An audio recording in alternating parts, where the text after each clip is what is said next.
আমরা কোনোদিন ওয়া কভার কোনো কিছুতে দিইনি। আমরা এমনও গেছে যে আমরা গভীর রাত্রিতে আমাদের মিটিং হতো।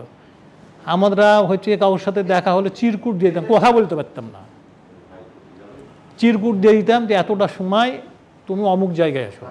আমি মানে আওয়ামী লীগের যে সামনে ৭৫তম আওয়ামী লীগের যে আপনার প্রতিষ্ঠাবার্ষিকী, আমি পরম করুণাময় আল্লাহর কাছে দোয়া করি যে বাংলাদেশ আওয়ামী লীগ বাংলাদেশের দুস্থ অসহায় গরিব মানুষের সংগঠন, এই সংগঠন যেন অবশ্যই যেভাবে বাংলাদেশকে তারা পৃথিবীর মানচিত্রে প্রতিষ্ঠিত করেছে ঠিক সেইভাবেই এই দেশকে মানে আপনার জিয়ে রাখবে এই বাংলাদেশ আওয়ামী লীগ। এই সফলতা কামনা করি। আমি মোহাম্মদ বদরুজ্জামান খায়ের, আমি রাজশাহী মহানগর আওয়ামী লীগের সহসভাপতি, ভাইস প্রেসিডেন্ট। আমি 1978 সালে ম্যাট্রিক পাস করি।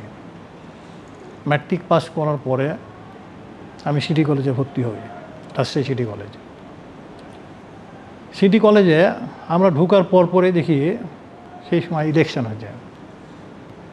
ইলেকশন, আমাদের ছাত্রলীগের প্যানেল ছিল খুরশেদ ভাই আর কাকুর, আর বিএনপির ছিল বোধহয় আখতারুজ্জামান বাবলু আর কে যেন ছিল। আমরা সত্যি কথা বলতে কি যে আমাদের পরিবারটা, অর্থাৎ আমাদের বাপ ভাই এনারা সবাই আওয়ামী লীগের রাজনীতির সাথে মানে সম্পর্কিত ছিল, যার কারণে সেই রক্তের উত্তরসূরি হিসাবে আমরাও কিন্তু আমিও ছাত্রলীগ শুরু করে দিই কলেজে। তো সিটি কলেজটা একটা বিএনপির একবারে মুখের মধ্যে কলেজ ছিল সেই সময়। তা আমরা সেই সময় সিটি কলেজে সেইভাবে মানে রাজনীতিও করতে পারতাম না। তো ওই জন্য বেশিরভাগ সময় আমরা তখন রাজশাহী কলেজে রাজনীতি, রাজশাহী কলেজে তখন ধরেন আমাদের ছাত্রলীগের আমরা কিছু সংখ্যক ছেলেপেলা, জগলু ভাই ছিল, জেডএম জগলুল আহমেদ আক্তার, তারপর আমাদের নকিবুল ইসলাম নবাব আর হারুন রশিদ হারুন। তো হারুন ছিল আমাদের ওখানকার সেক্রেটারি, পাবনায় বাড়ি। তো ডি ব্লকে থাকতো সিঙ্গেল রুমে, ওর সাথে আমার খুব সম্পর্ক ভালো ছিল, ওর রুমে মাঝে মধ্যে আমি থাকতাম, সেও আমার সাথে মানে খুব ঘনিষ্ঠ ছিল। তো সেই সময় জগলু ভাইয়ের নির্বাচনের সময় বোধহয় যতদূর সম্ভব এটা আপনার 81 কি 82 সাল হবে, 81 সালই হবে বোধহয়। আমাদের ছাত্রলীগ আমরা প্রথম ইলেকশন করছি রাজশাহী কলেজে। আমাদের প্যানেল ছিল হচ্ছে জগলু নবাব প্যানেল। সেই প্যানেলে ভোটের দিন যখন গণনা হবে ঠিক সেই সময় বিএনপির সেই সময় মন্ত্রী ছিল মির্জা হাফিজ, উনি কিন্তু রাজশাহী কলেজের প্রশাসনিক ভবনে অবস্থান নেয় এবং উনি উপস্থিত থাকে আপনার একবারে সম্পূর্ণ বানানো একটা রেজাল্ট উনি ফ্ল্যাশ করল।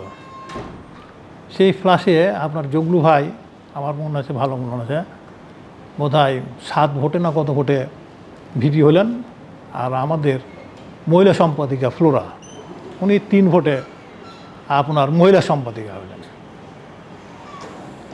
তা আমরা সেই সময় আমাদের দলের মধ্যে সংখ্যায় আমরা খুব নগণ্য ছিলাম, মানে খুব অ্যাক্টিভ ছেলে ছিলাম আমরা, খুব কম, কিন্তু আমাদের মধ্যে আন্তরিকতাটা ছিল, প্রচণ্ড আন্তরিকতা ছিল। আমরা সেই সময় ধরেন চেয়ারম্যান সাহেব আসছে ইকবাল ভাই, তো যেটা বলছিলেন ওই সময় আসলে একটা মিছিল দিতে গেলে, হ্যাঁ আমরা সেটাই আমি বলছি যে আমরা সেই সময় ধরেন আমরা কমিটি করার, আমাদের সাথে হয়তো মিছিল করে যে ছেলে, সে ছেলে কমিটিতে নাম রাখা হয়েছে, সে হাত পা ধরতো আমাদেরকে যে কমিটিতে রাখিস, কমিটির থাকতে যেত না। তো এই অবস্থার মধ্যে কিন্তু আমরা সংগঠনটাকে নিয়ে যাই এবং আমরা সেই সমস্ত ছেলেদেরকে নিয়ে আসতাম কাদেরকে, যেমন যারা আওয়ামী লীগ করতেন, তাদের বাপ চাচারা আওয়ামী লীগ করতেন, সে সমস্ত লোকদের বাসায় গিয়ে সেই সমস্ত ছেলেদেরকে বুঝিয়ে সেই ছেলে যদি সম্মতি দিত তখনকার তাকে আমরা ছাত্রলীগে নিয়ে আসতাম। আপনি হয়তো একটা সাধারণ একটা উদাহরণ দিই, ধরেন আপনার এই যে ইকবালুর রহিম, যে এখন দিনাজপুর সদরের এমপি, সে কিন্তু রাজশাহী কলেজে আপনার ইন্টারমিডিয়েটে কমার্সে পড়তেন, কিন্তু সে কোনোদিন বলেনি যে আমি আব্দুর রহিম সাহেবের ছেলে, আমার ভাই ছাত্রলীগ করে, কোনোদিন আমাদের সামনে বলেনি, আসেওনি। ওই যখন আপনার এনায়েতুর রহিম একটা প্রোগ্রাম আমাদের রাজশাহীতে এসেছিলেন, উনি যখন বললেন তখন আমরা গেছিলাম কমার্সের ইন্টারমিডিয়েট একাদশ বিভাগের পরে, এবং তার ক্লাসে আমরা যাই, যে ইকবালকে তখন আমরা ইকবাল দাঁড়াল, তখন আমরা চিন্তা করলাম যে এটা ইকবাল। এবং সেই ইকবালকে আমরা মানে আপনার জগলু ভাই ছিল আমাদের রাজশাহী কলেজের ভিপি, অত্যন্ত জনপ্রিয় এবং মেধাবী ছেলে, যেটা আমি জগলুল আহমেদ আক্তার, আমরা সেই সময় ওই ইকবালকে এইভাবে আমরা কিন্তু রাজনীতিতে অ্যাক্টিভ করাই রাজশাহী কলেজে। অর্থাৎ কেউ সরাসরি মানে বিএনপির যে দাপট, বিএনপির যে অত্যাচার নির্যাতন, কেউ সাহস করে কোনো কথা বলতেন না। আমরা মিছিল করতাম খুব বেশি হলে 20 জন, এর উপরে আমরা কোনোদিন মিছিল করতে পারিনি, কেউ আসতেও যেত না। আমরা 5 জন 10 জন নিয়ে মিছিল করেছি। আর একটা জিনিস বলতে চাই, যে নেত্রী আসার পরে প্রথম 15ই আগস্ট আপনার শিক্ষা প্রতিষ্ঠান, আমরা শুধুমাত্র শিক্ষা প্রতিষ্ঠান ধর্মঘট ডাকা হয়েছিল। আমরা রাজশাহী কলেজের পক্ষ থেকে শহীদ মিনারে আপনার দুস্থ অসহায় মানুষদেরকে মানে খাবার দেওয়ার জন্য আমরা কিন্তু ব্যবস্থা নিয়েছিলাম, এবং সেখানে একটা রক্তদান কর্মসূচি, অনেক কিছু আমরা নিয়েছিলাম। বিএনপি ছেলেরা এসে মনে করেন আমাদের সেই মাইক, হাড়ি পাতির খাবার সমস্ত তছনছ করে গেছে, এবং আমাদের অনেকজনকে সেদিনকে আহত করেছিলাম। রাজশাহী কলেজে জগলু ভাইয়ের ভাই রিচি মারা গেছে, জগলু ভাইও মারা গেছে, রিচিও মারা গেছে অনেক আগে। রিচিকে রক্তাক্ত করলো, জগলু ভাই আমাদেরকে রক্তাক্ত করা হয়েছে। তো এইভাবে আমরা ঘাত প্রতিঘাতের মধ্যে দিয়ে আমরা কিন্তু সংগঠন করে এসেছি। এমনকি আমি নিজে আমার শরীরে 2 বার রক্ত আমরা বিক্রি করেছি। একবার মেডিকেল কলেজের নির্বাচনের সময় আমরা বিক্রি করেছি, ওইরা মেডিকেল কলেজের নির্বাচন করেছি। আমরা রাজশাহী কলেজের সময় আমাদের রক্ত বিক্রি করে টাকা দিয়ে নির্বাচন করেছি। এইভাবে মানে আমাদের স্বপ্রণোদিতভাবে আমাদের ছেলেরা সেই সময় ছাত্রলীগের আপনার এইভাবে আমরা রাজনীতি করতাম। এবং আরেকটা জিনিস ছিল আমাদের সেই সময়, যে রাজনীতি যারা করত তাদের জন্যে আপনার রীতিমতো রাজনীতির উপরে ক্লাস হতো। আমাদের সিনিয়র ভাইরা কিন্তু সেই ক্লাসগুলো নিতেন, যেটা কিন্তু এখন একেবারে নাই। এবং সেই সময় আমাদেরকে চটি চটি বই দেওয়া হতো। তো আমি মনে করি যে আজকে আওয়ামী লীগের রাজনীতিকে সেইভাবে করতে হলে আমার মনে হয় অতীতের এই কিছু কিছু মানে যেগুলো ভালো জিনিস সেগুলো কিন্তু গ্রহণ করা উচিত।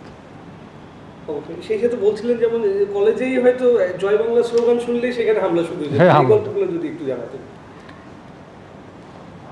ওই তো আমি বললাম আপনাকে যে আমরা যেভাবে আমাদের মানে ছাত্রদেরকে কালেকশন করতাম, কালেকশন করার পরে যখন আমরা মিছিল কোনো প্রোগ্রামে আমরা মিছিল দিতাম, কারণ এখন তো ধরেন মিছিলে হাজার হাজার লোক হয়, তখন কিন্তু আর লোক তো ছিল না। তখন তো মনে করেন খুব বেশি হলে যে বললাম যে 15 জন 20 জন 21 জন এই ধরনের মিছিল হতো। আর মিছিল যখন আমরা করতাম বিএনপি অ্যাটাক করার আগেই সাধারণ ছাত্রদের মধ্যে দৌড়াদৌড়ি আরম্ভ হয়ে যেত, যে এই এখনই বোধহয় এদের মধ্যে আক্রমণ হবে এদের উপর। এবং সত্যি তাই হতো, তাই হতো।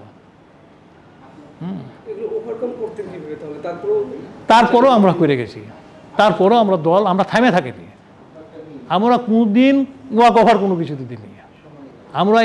আমরা এমনও গেছি যে আমরা গভীর রাত্রিতে আমাদের মিটিং হতো, আমরা হচ্ছে কারোর সাথে দেখা হলে চিরকুট দিয়ে দিতাম, কথা বলতে পারতাম না, চিরকুট দিয়ে দিতাম যে এতটা সময় তুমি অমুক জায়গায় এসো। আমি মানে আওয়ামী লীগের যে সামনে 75তম আওয়ামী লীগের যে আপনার প্রতিষ্ঠাবার্ষিকী, আমি পরম করুণা আল্লাহর কাছে দোয়া করি যে বাংলাদেশ আওয়ামী লীগ বাংলাদেশের দুস্থ অসহায় গরিব মানুষের সংগঠন, এই সংগঠন যেন অবশ্যই যেভাবে বাংলাদেশকে তারা পৃথিবীর মানচিত্রে প্রতিষ্ঠিত করেছে ঠিক সেইভাবেই এই দেশকে মানে আপনার জিয়ে রাখবে এই বাংলাদেশ আওয়ামী লীগ। এই সফলতা কামনা করি।